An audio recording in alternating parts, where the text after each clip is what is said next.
BSP supremo Mayawati ने अपने भतीजे आकाश आनंद को नेशनल कोऑर्डिनेटर के पद से और इसके अलावा अपने उत्तराधिकारी के पद से मुक्त कर दिया है। दरअसल आकाश आनंद मायावती के भाई आनंद कुमार के बेटे हैं। मायावती ने आकाश आनंद को हटाने की सूचना एक्स पर दी है। मायावती ने आकाश आनंद में परिपक्वता का अभाव बताया है। आकाश के पिता आनंद कुमार अपनी जिम्मेदारी पहले की तरह निभाते रहेंगे।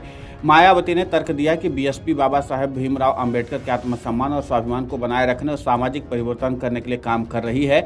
मायावती ने यह भी कहा कि बाबा साहेब के कारवां को आगे बढ़ाने के लिए बसपा हर तरह का त्याग और कुर्बानी देने को तैयार है। सीतापुर में एक चुनावी रैली में आपत्तिजनक भाषा का इस्तेमाल करने के आरोप में बसपा प्रमुख मायावती ने भतीजे आकाश आनंद और 4 अन्य के खिलाफ आदर्श आचार संहिता उल्लंघन का मामला दर्ज किया था। सीतापुर में चुनावी रैली में आपत्तिजनक भाषा का इस्तेमाल करने के आरोप में बसपा प्रमुख मायावती के भतीजे आकाश आनंद और 4 अन्य के खिलाफ आदर्श आचार संहिता उल्लंघन का मामला दर्ज किया गया था। जिला प्रशासन के मुताबिक जिला प्रशासन द्वारा दिन की शुरुआत में रैली में आनंद के भाषण का स्वतः संज्ञान लेने के बाद एक कार्रवाई की गई। बसपा नेता ने अपने भाषण में कहा था, यह सरकार बुलडोजर और गद्दारों की सरकार है।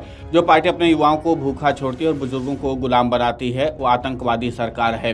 प्राथमिकी दर्ज होने के बाद बसपा ने बिना कोई कारण बताए पिछले दिनों आकाश आनंद की सभी प्रस्तावित रैलियों को स्थगित कर दिया था।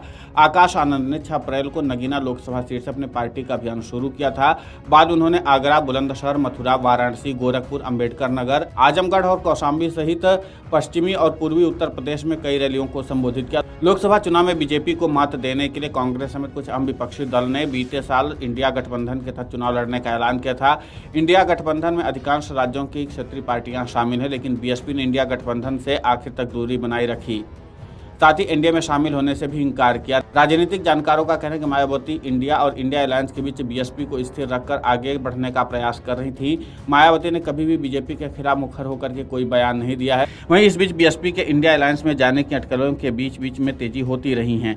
मायावती बैलेंस पॉलिटिक्स करके हवा का रुख भांपने की कोशिश में लगी हुई थी, लेकिन इस बीच आकाश आनंद की एंट्री होती है और वो बीएसपी की रैलियों में बीजेपी के खिलाफ मुखर हो जाते हैं।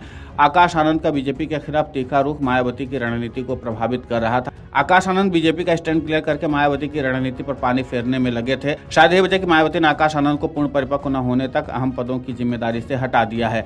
आकाश आनंद बसपा प्रमुख मायावती के भतीजे हैं। आकाश आनंद 28 साल के हैं। उनकी शुरुआती शिक्षा नोएडा में हुई और फिर लंदन से एमबीए की पढ़ाई पूरी की। बीते साल मार्च में मायावती ने उनकी शादी बहुत धूमधाम से की थी। पार्टी के वरिष्ठ नेता अशोक सिद्धार्थ की बेटी प्रज्ञा उनकी पत्नी है। आकाश पहली बार 2017 में सार्वजनिक मंचों पर नजर आए थे। सबसे पहले उनको मायावती के साथ सहारनपुर में एक सभा के दौरान देखा गया। उसके बाद मायावती ने लखनऊ में एक बैठक के दौरान उनका परिचय कराया था। इसके बाद से आकाश आनंद का कद पार्टी में धीरे धीरे बढ़ता गया। रविंद्र व्यास की रिपोर्ट।